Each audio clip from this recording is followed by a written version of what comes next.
Good morning, everybody. So, as you know that already we have discussed to that what are the rational numbers and what are the irrational numbers. तो ये सारी चीज़ें मैंने आपको बहुत अच्छे से चार्ट वाइज करके मैंने बताई है और बहुत सारे हम लोगों ने क्वेश्चन सॉल्व किए थे रैशनल नंबर और इरेशनल नंबर्स में representation of the numbers line number on the number line.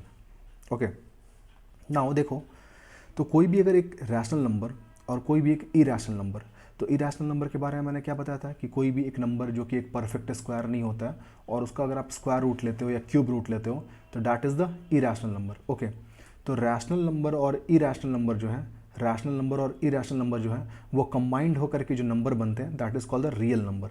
मतलब रियल नंबर के अंदर आपको रैशनल और इरेशनल दोनों पार्ट आते हैं. ठीक है, तो जैसे एक एग्जांपल देखो, अगर मैं ए लिखता हूँ तो ए मेरे लिए एक तरह से रैशनल नंबर हो गया. अगर रूट अंडर बी लिखता हूँ, अगर बी अगर एक परफेक्ट स्क्वायर नहीं है तो रूट अंडर बी मेरे लिए क्या हो जाएगा, इरेशनल नंबर हो गया. तो अगर मैं एक रैशनल नंबर को और एक इरेशनल नंबर को अगर आपस में रिलेट कर देता हूँ, जैसे देखो ए प्लस रूट बी या ए माइनस रूट बी, ए रूट बी या ए बाई रूट बी, तो यहाँ पे एक रैशनल नंबर और इरेशनल नंबर को एक रिलेट कर रहा हूँ. तो बेसिकली आज के इस वीडियो में हम लोग सीखेंगे सिंप्लीफिकेशन ऑफ रियल नंबर. मतलब अगर कोई भी एक नंबर है जिसमें कि आपको रियल रैशनल नंबर भी है और इरेशनल नंबर भी है ना, तो अगर वैसे करके आपको बहुत सारे अगर नंबर्स मिलते हैं तो उसको हम लोग कैसे सिंप्लीफाई करेंगे. तो सिंप्लीफिकेशन ऑफ रैशनल नंबर्स में बेसिकली जो हम लोग हैं वो हम लोग जो बेसिक ऑपरेशंस हैं मैथ्स के वो हम लोग सीखेंगे. That is the add subtract multiply and divide, है ना. ऐड सब्ट्रैक्ट एंड मल्टीप्लाई और डिवाइड. ठीक है, तो जैसे कि आप पहले मैं आपको एडिशन और सब्सट्रैक्शन के बारे में पहले बताता हूँ. ठीक है, तो पहले जो हम लोग जो हैं वो पहले ऐड एंड सब्ट्रैक्ट, ऐड और सब्ट्रैक्ट के बारे में सीखते हैं. ऐड और सब्ट्रैक्ट, तो ऐड और सब्ट्रैक्ट क्या होता है ना कि एडिशन और सब्सट्रैक्शन जब भी कभी भी एक रियल नंबर में करेंगे तो हमेशा आपको याद रखना है कि एक जो रैशनल नंबर के साथ ही हम लोग एक रैशनल नंबर को हम लोग ऐड या फिर सब्ट्रैक्ट कर सकते हैं. याद रखेंगे, एक रैशनल नंबर के साथ ही एक रैशनल नंबर को हम लोग ऐड या सब्ट्रैक्ट कर सकते हैं. और दूसरा एक इरेशनल नंबर जो होगा, जो एक इरेशनल नंबर है, इरेशनल नंबर के साथ हम लोग एक इरेशनल नंबर को ही हम लोग ऐड या सब्ट्रैक्ट कर सकते हैं. ठीक है, याद रखेंगे ये चीज़ को. हम लोग एडिशन और सब्सट्रैक्शन में क्या होता है कि रैशनल के साथ रैशनल को ही हम लोग ऐड या सब्ट्रैक्ट करते हैं और इरेशनल को हम लोग इरेशनल के साथ ही ऐड या सब्ट्रैक्ट करते हैं. ये एडिशन और सब्सट्रैक्शन का केस है. लेकिन अगर हम लोग मल्टीप्लिकेशन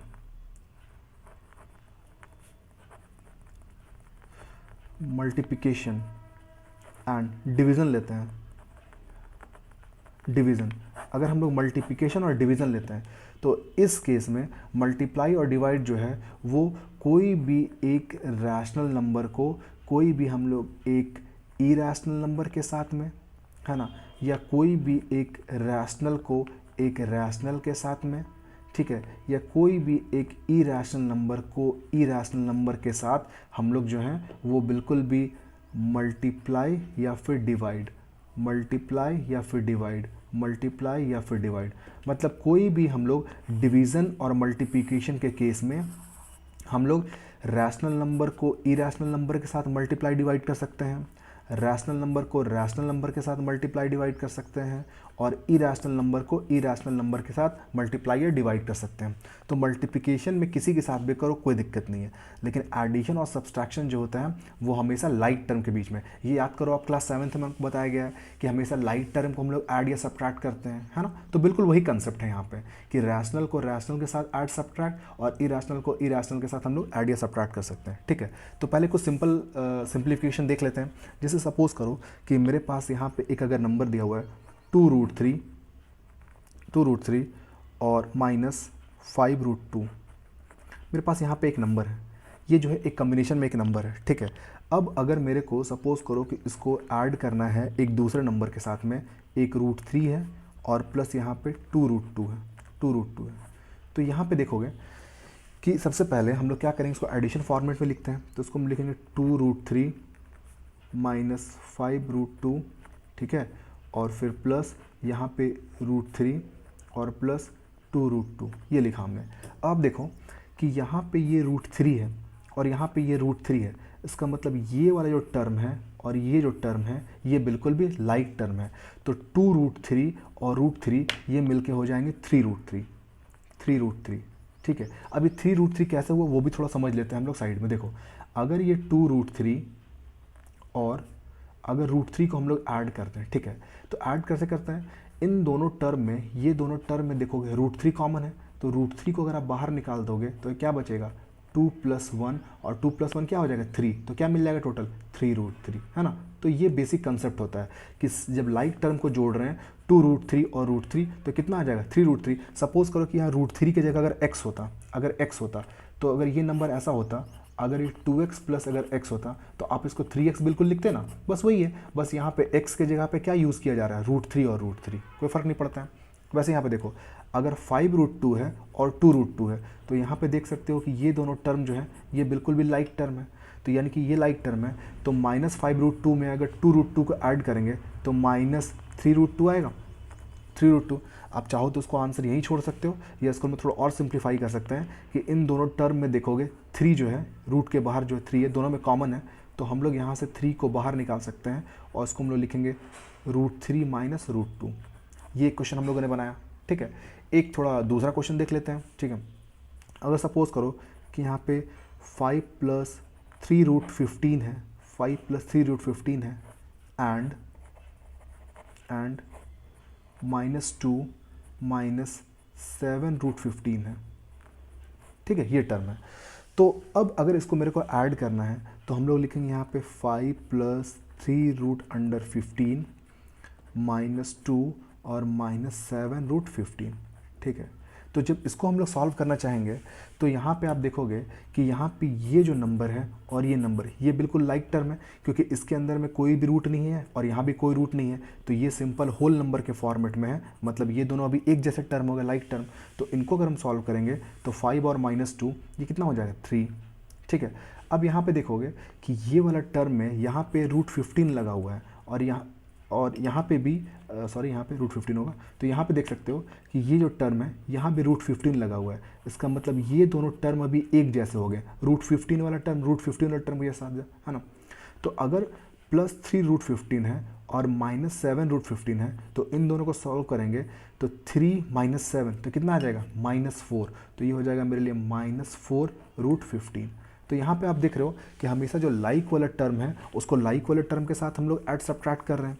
जैसे ये बिना रूट वाला नंबर था तो ये बिना रूट वाले नंबर के साथ ऐड सब्ट्रैक्ट हो रहा था, वैसे यहाँ पे ये सेम रूट वाले नंबर थे तो ऐसे हो गया, ठीक है। इसका कुछ एक और एग्जांपल देख लेते हैं। जैसे फॉर एग्जांपल देखो, अगर मैं यहाँ पे लिखता हूँ 2 + 3√2, 2 + 3√2, ठीक है, एंड इसको मेरे को ऐड करना है, सपोज करो कि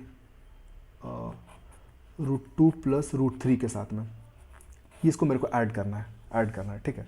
तो सबसे पहले हम लोग इसको एडिशन के फॉर्म में लिख लेते हैं, 2 + 3√2 + √2 + √3। अब यहाँ पे हम लोग लाइक टर्म्स देखने की कोशिश करते हैं। यहाँ पे देखो ये जो नंबर है ये बिना रूट का नंबर है, तो ऐसा और कोई नंबर जो बिना रूट का है, बिल्कुल नहीं, तो ये बिल्कुल एलोन है ना, तो इसका मतलब मुझे इस टर्म को 2 को एज इट इज़ लिखना पड़ेगा। अब आगे देखता हूँ, यहाँ पे देखो एक नंबर √2 है और यहाँ पे एक नंबर √2 है, मतलब ये दोनों मेरे को लाइक टर्म मिल चुके हैं। तो 3√2 और यहाँ पे कुछ नहीं है, रूट के बाहर कुछ नहीं है, तो यहाँ 1 होता है, आप जानते हो। तो 3√2 और 1√2 ऐड करेंगे बिल्कुल इसी प्रोसेस के साथ में, तो ये कितना मिल जाएगा मेरे को, बिल्कुल यहाँ पे मिल जाएगा मेरे को 3√2 और √2, तो ये हो जाएगा मेरे लिए 4√2। अब देखो यहाँ पे लास्ट टर्म जो √3 है और तो कोई रूट वाला 3 टर्म नहीं है, तो मेरे को इसको एज इट इज़ लिखना पड़ेगा, तो मैं इसको अलग से लिख दूंगा √3। तो अगर इन दोनों टर्म को ऐड करेंगे तो ये जो है ये होगा आपका बिल्कुल भी फाइनल आंसर। तो आई होप कि आप ऐड और सब्ट्रैक्ट बहुत अच्छे से समझ गए होंगे, ठीक है। अब थोड़ा हम लोग मल्टीप्लाई का देख लेते हैं, मल्टीप्लाई, है ना, मल्टीप्लाई। तो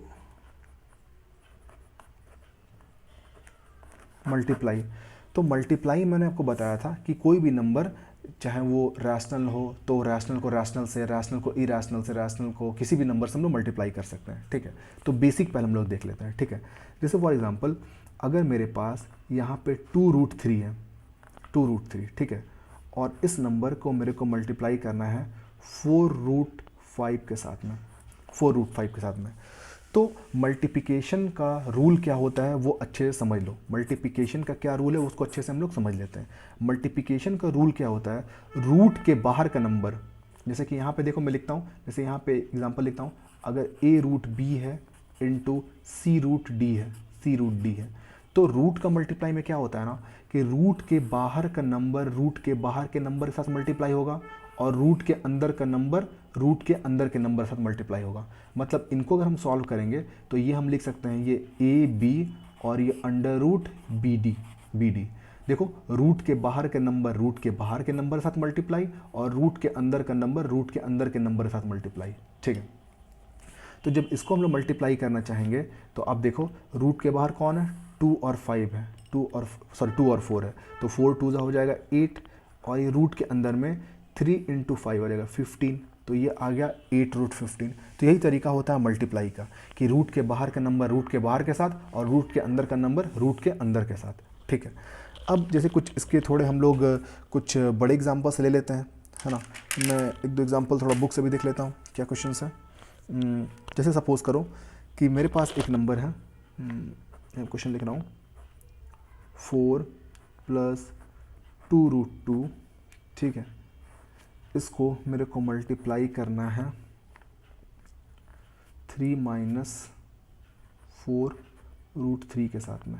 ठीक है, सपोज़ करो ये है, तो मल्टीप्लाई का जो हम लोग क्लास 7th में पढ़े थे बिल्कुल वैसे ही मल्टीप्लाई करते हैं। कैसे, देखो सबसे पहले आप देखोगे कि ये ब्रैकेट में एक और एक 2 टर्म है इनटू इस ब्रैकेट के अंदर में 2 टर्म है, तो हम लोग कैसे लिखते थे याद करो। हम लोग पहले क्या करेंगे, ये पहला वाला टर्म लिखेंगे, पहला वाला टर्म को मल्टीप्लाई करेंगे कंप्लीट ब्रैकेट के साथ 3 - 4 रूट 3 के साथ में। ठीक है, फिर यहाँ पे कितना है, सेकंड टर्म को लिखेंगे, सेकंड टर्म क्या है 2 रूट 2 है, 2 रूट 2 है, इसको मल्टीप्लाई करेंगे 3 - 4 रूट 3 के साथ में। ठीक है, अब देखो मल्टीप्लाई, तो 4 को 3 से मल्टीप्लाई करेंगे तो 4 3 जा कितना 12 माइनस इसको इस साथ मल्टीप्लाई करेंगे तो देखो रूट के बाहर 4 है और यहाँ तो रूट नहीं है, तो इसका मतलब ये 4 तो रूट के बाहर का ही नंबर हो गया, तो रूट के बाहर का नंबर को हमेशा रूट के बाहर के नंबर के साथ मल्टीप्लाई करते हैं, ये मैंने आपको सिखाया है। तो 4 × 4, 4 4 जा 16 रूट 3 आ गया यहाँ पे। ठीक है, अब यहाँ पे देखो सेम चीज़, यहाँ 3 है रूट में तो नहीं है, तो यानी कि 3 जो है वो रूट के बाहर का नंबर है, तो यानी कि ये रूट के बाहर के नंबर 2 के साथ मल्टीप्लाई होगा, तो ये हो गया आपके लिए 3 2 जा 6 और यहाँ पे रूट 2 तो अकेले रह गया। अब यहाँ पे सेकंड मल्टीप्लाई देखो, तो सेकंड मल्टीप्लाई के लिए हम लोग बिल्कुल ये वाला कंडीशन को अप्लाई करेंगे, रूट के बाहर रूट के बाहर रूट के अंदर रूट के अंदर। ठीक है, तो यानी कि 2 × -4 तो आ जाएगा -8, रूट 2 × रूट 3 कितना आ जाएगा 6, ये आ गया। ठीक है, ये चीज़। अब देखो ये जो नंबर है वो बिल्कुल भी आगे सिंप्लीफाई नहीं कर सकते हैं क्योंकि ये नंबर तो बिना रूट का है, ये रूट 3 है, ये रूट 2 है और रूट 6 है, तो ये तीनों तो बिल्कुल अलग अलग टर्म हो गए, तो इसको हम लोग आगे सॉल्व नहीं कर सकते हैं, हमारा यही फाइनल आंसर होगा। तो ये हमारा मल्टीप्लाई था, मल्टीप्लाई।